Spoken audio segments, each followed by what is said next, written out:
Mga ka-LG, share ko lang itong practice natin base sa ating mga experience sa mga nakaraang pagtatanim natin ng bell pepper. So nagtatap prune tayo, tap pruning gaya nito. Yan, tanggalan yung talbos. Yan, yan, may usbong na bago. So dadami yung kanyang sanga. Okay. So paano natin malalaman kung pwede na siyang itap prune? Tap pruning. So ito, palabas na ho yung kanyang bulaklak. Yan, yung bulaklak niya palabas na. It's time na pwede ka nang mag tap pruning. Okay, dito sa kanyang talbos.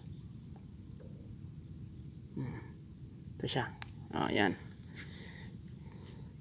So gaya din yan. Ito palabas na rin yung kanyang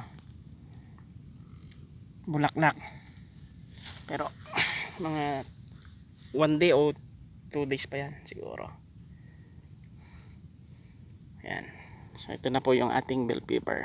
Happy farming po sa lahat mga ka-LG. Keep safe.